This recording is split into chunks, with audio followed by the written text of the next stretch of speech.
This lecture gives details of the mouse callbacks.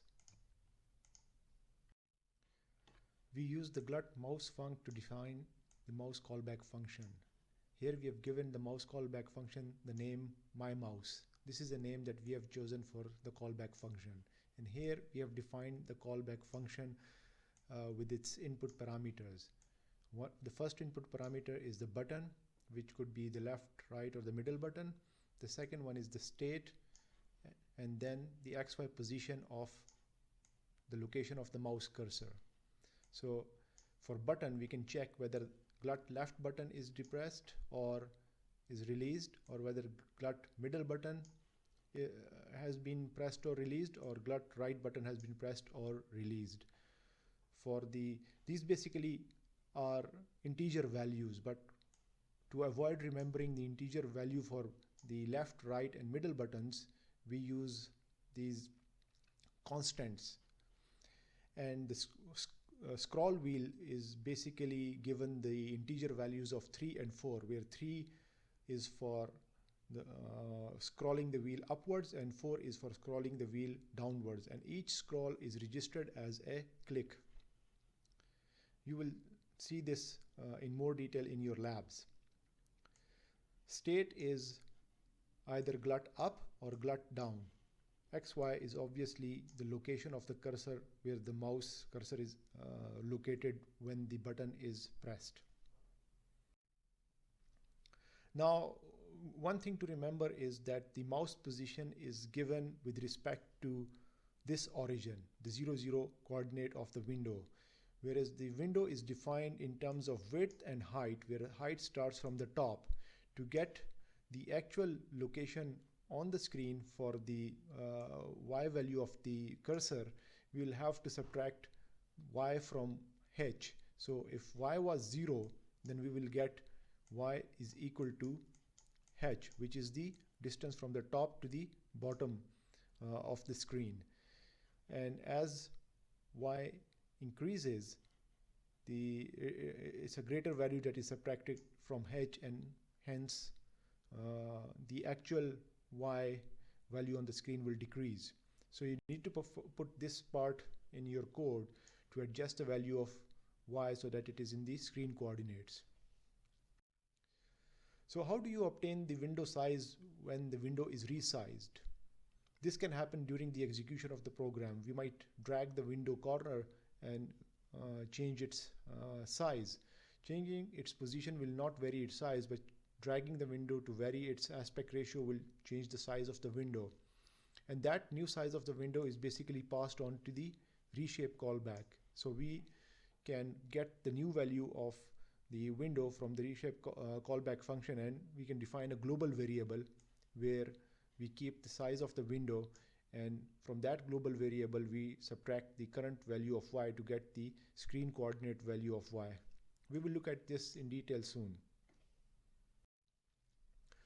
So let's look at an example of the mouse callback function that terminates the program. So previously we have done this through the keyboard, but we can also do this through the mouse. So here we have given mouse to our callback function. It was myMouse before, but you can choose any name. And it takes 3 parameters: the button, the state, and the XY location of the cursor.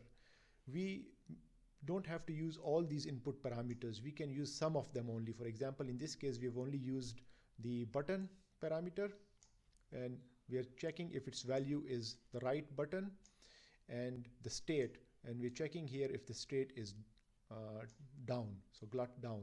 If these two situations, or if these two occur simultaneously, because they're linked with an AND, a logical AND over here, we tell the program to exit.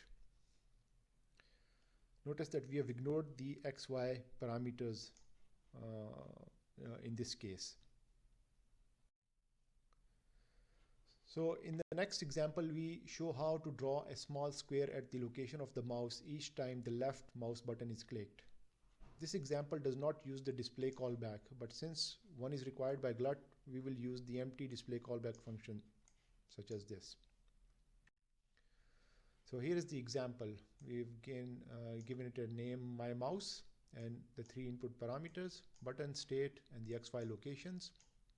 And we say that if the right mouse button is pressed down, so again a logical AND in between them, exit the program. However, if the left mouse button is pressed down, draw square XY, and draw square is a user-defined function, and this is where we have defined the draw square function. It takes in the 2 parameters, which is the location of the mouse cursor. So they come from here, go there, and from here they're passed on to this function, and this function basically first adjusts the value of y in terms of the screen coordinates, so inverting the y position, so bringing it to the screen coordinates, and then defines the points which are the 4 corners of the square.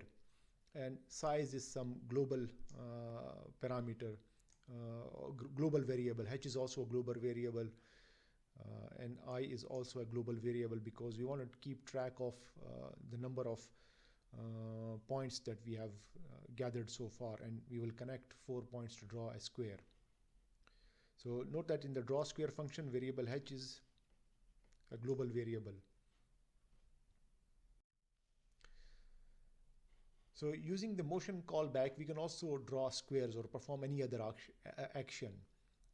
And this would happen continuously as long as we depress a key and move the mouse. So this is a motion function callback. So we register that using the glut motion func, and we give it a name of our choice. For example, here we have given it the name draw square. We can alternatively use glut passive motion function. Then, as the name passive suggests, we don't have to press any key, we just have to move the cursor on our window, and that would automatically call the function draw square.